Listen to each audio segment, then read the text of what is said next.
안녕하십니까. 삼부자 한의사TV 한의학 박사 이계복 원장입니다. 지난 시간에는 똑똑한 한의학 4편에서 8편까지 건강관리 5대 요소에 대해서 말씀드렸습니다. 평소에 건강 5가지 요소인 공기, 물, 음식, 운동, 치료를 통해서 몸 관리를 잘 하시면 건강을 유지하는 데 많이 도움이 될 것입니다. 오늘은 똑똑한 한의학 9편으로 한약과 간장 치료에 대해서 말씀을 드리겠습니다. 여기 간장 모형이 있는데요. 간은 오장 중에서 폐 다음으로 두 번째로 큽니다. 현대는 스트레스의 시대라고 말합니다. 한의학적으로 이 스트레스는 모두 간장에서 주관합니다. 또한 피로와 눈의 건조, 눈의 충혈, 불면증 등은 간장의 기능이 이상이 발생하면 나타납니다. 간장이 비정상이 되면은 괜히 신경질이 잘 나게 됩니다. 그러므로 간장을 치료하면은 신경질과 스트레스, 눈의 건조, 불면증, 피로가 같이 치료됩니다. 옛날에 간염이 걸리면 무엇으로 치료했습니까? 모두 한약으로 치료했습니다. 황달은 간염이 심할 때만 나타나는 현상입니다. 보통 간염 환자의 50% 정도가 황달이 온다고 합니다. 그런데 황달은 한약으로 치료하면 잘 나는 병입니다. 요사이 일부 의사들이 한약을 먹으면 간이 나빠진다는 말을 자주 합니다. 그래서 소비자가 혼돈해서 한약을 복용하기 두려워합니다. 우연히 2019년 초에 대구의 모 교회에서 초청 집회 중에서 김진홍 목사님이 형님이 간염이 와서 황달이 가장 심한 상태인 흑달이 되었다고 합니다. 의사가 일주일 정도면은 황달로 죽는다고 했는데 김진홍 목사님 어머님이 인준식이 들어간 한약을 달여서 쇠사발을 먹이니 그렇게 황달이 심해서 검던 얼굴이 정상으로 돌아왔다고 간증하시는 것을 들은 적이 있습니다. 제가 어렸을 때도 황달은 다 치료된 병으로 알고 있었고 황달을 한약으로 치료했습니다. 그런데 모든 약은 다 독이 있습니다. 우리가 흔히 쓰는 양약 해열제의 주의사항을 읽어보세요. 간독성이 있다고 하며 간염이 올 수 있다고 쓰여 있습니다. 그런데 한약에만 마치 독성이 있는 것처럼 말하는 것은 잘못으로 생각합니다. 한약을 복용하고 간이 나빠진다고 하는 것 때문에 제가 한약을 복용하는 치료 환자의 경과를 보기 위해서 스텝으로 된 감염 검사를 했습니다. AST, 옛날에 GOT라고 했습니다. ALT, 옛날에는 GPT라고 했습니다. 이 두 가지 검사를 했습니다. AST는 보통 술 먹었을 때 근육, 심장, 간장, 신장, 폐, 뇌, 췌장, 혈액 등의 이상이 있을 때 높아진다고 합니다. 또한 급성 간염이 있을 때 민감하게 나타난다고 합니다. 여러 가지 복합적인 원인으로 간장이 손상될 때 높아진다고 합니다. ALT는 간 자체의 손상이 있을 때 높아진다고 합니다. 특히 약물성 간 독성일 때 높아진다고 합니다. 환자의 동의를 얻고서 아래의 간장 검사 결과를 공개합니다. 이것은 제가 치료했던 환자 중에서 정기적으로 꾸준히 한약을 복용한 분 중에서 오랫동안 한약을 복용한 결과를 예시로 말씀드리는 것입니다. 경과가 좋은 분만 선별하는 것이 아닙니다. 아래의 수치 변화를 보시기 바랍니다.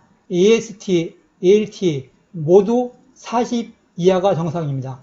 독성물질을 측정하는 ALT를 주의해 보시기 바랍니다.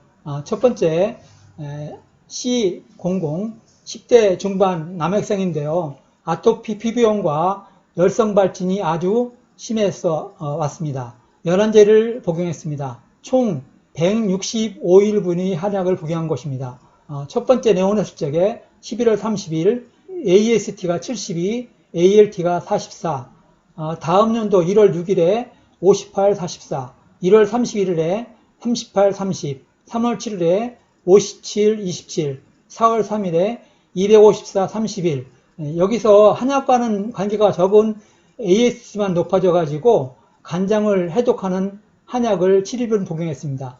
그 결과 4월 17일에 AST가 20 이하로 내려갔고 ALT가 27이 되었습니다. 그래서 다시 한약으로 피부 치료하는 치료를 재개하게 되었습니다. 5월 11일 48, 22야, 6월 8일 24, 22야, 7월 4일 44, 22야, 9월 19일 39, 22야.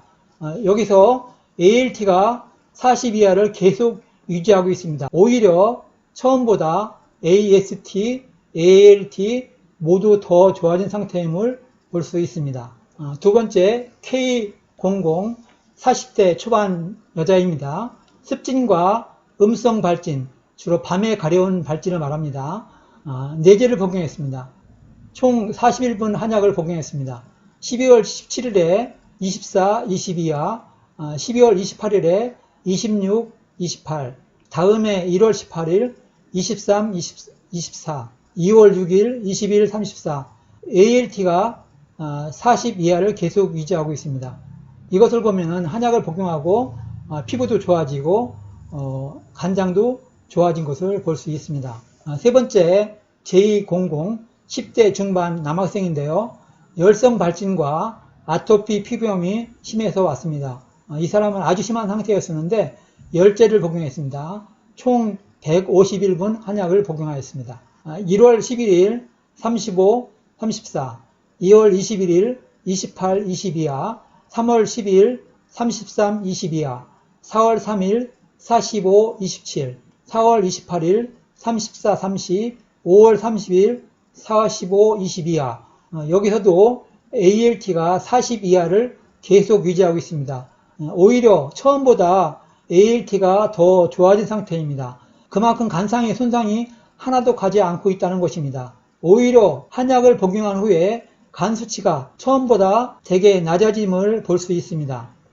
또한 수백 건의 간장검사를 한약을 복용하기 전과 한약을 복용한 후에를 측정해 보는 결과 거의 모두가 한약을 복용한 후에 간 수치가 더 좋아졌다는 것입니다. 한약을 복용하고 간 수치가 약간 올라간 것이 몇 건 있었습니다. 간장을 치료하는 한약을 추가해서 복용한 후에 정상으로 돌아왔습니다. 그러니 한약을 안심하고 복용하셔도 됩니다. 교통사고가 난다고 차를 타지 않습니까? 교통사고로 1년에 1만 명 이상이 사망을 합니다. 만약 의사의 논리대로라면 한약을 복용하면 위험하다는 논리는 교통사고로 사망할 수 있으니 차를 타지 마십시오 하는 것과 같습니다. 또한 병원에서 수많은 수술을 하는 과정에서 1년에 많은 환자가 이런저런 이유로 사망을 합니다. 이런 논리대로 말한다면 수술하다가 사망할 수 있으니 수술하지 말아야 합니다.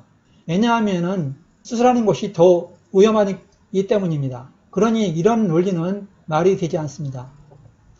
아래 내용은 한의사 보수교육에서 한의과대학의 손창규 교수와 조정효 교수의 강의를 참조해서 말씀드리는 것입니다. 3개 한방병원에서 조사 분석한 결과 1000명당 제2한방병원 입원 환자 6,893명 중 0.6%가 간 수치가 상승했다고 합니다.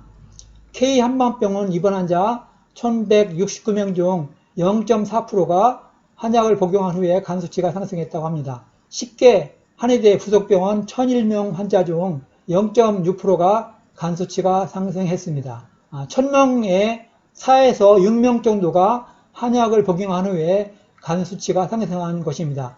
0.4%에서 0.6% 정도입니다. 양약의 부작용의 연구 결과입니다. 스위스 병원의 1,000명당 1.4%가 양약을 복용하고 간 수치가 상승했습니다. 프랑스 병원의 1,000명당 0.6%가 양약을 먹고 간 수치가 상승했습니다. 양약을 복용한 후에 1,000명당 6명에서 14명이 간 수치가 상승했습니다. 우리 한방병원과 양방병원 간의 입원 환자의 병원 환자들을 비교한 결과를 보면은 간 수치의 손상의 차이가 거의 없음을 알 수 있습니다. 우리 간 손상은 환자가 대체로 느끼지 못하는 것입니다. 일반적으로 환자가 느끼는 부작용은 양약의 부작용은 첫 번째 가장 많은 것이 피부염이었고 어지러움증, 소화기 장애, 무기력 그런 순이었습니다. 환자가 느끼는 한약의 부작용은 첫째 가장 많은 것이 한약을 먹고 소화가 안 되는 소화기 장애가 제일 많았고 두 번째 신경계 증상, 세 번째 피부 증상이었습니다. 여기 뒤에 한약장이 있는데요. 수많은 한약재 중에서 부작용을 잘 일으키는 한약은 적하수호, 백선피, 도골지, 백하수호, 대왕 등이었습니다. 그러나 이런 한약을 한약의 전문가인 한의사가 잘 처방하면 부작용을 최소화할 수 있습니다. 한약은 증상과 체질에 맞게 복용하면 간장이 좋아집니다. 결론을 말씀드리겠습니다. 첫째, 한약의 부작용은 거의 없습니다. 양약과 한약의 부작용은 비슷합니다. 인구 1000명당 4에서 14명 정도로 간수치가 상승했습니다. 염려할 정도가 아닙니다. 두 번째, 간장을 한약으로 치료하면 신경질, 피로, 스트레스, 눈의 건조, 불면증 등을 대부분 치료할 수 있습니다. 세 번째, 어떤 약이든 부작용은 있을 수 있으나 다 치료할 수 있습니다. 네 번째, 간염의 심한 상태인 황달도 대부분 한약으로 치료됩니다. 다섯 번째, 간장 기능이 좋아질 때도 한약으로 간장 기능을 좋아지게 할 수 있습니다. 이상으로 한약을 통해서 간장에 어떤 변화가 있는지를 말씀드렸습니다. 다음 시간에는 감기의 확실한 한방 치료에 대해서 말씀드리겠습니다. 많은 분이 오랫동안 감기로 고생하는 것을 봅니다. 오래된 감기일수록 한약으로 잘 치료가 된다는 말씀을 드리겠습니다. 오늘 내용이 도움이 되셨으면 구독과 공유를 많이 해주시기 바랍니다. 안녕히 계세요. 감사합니다.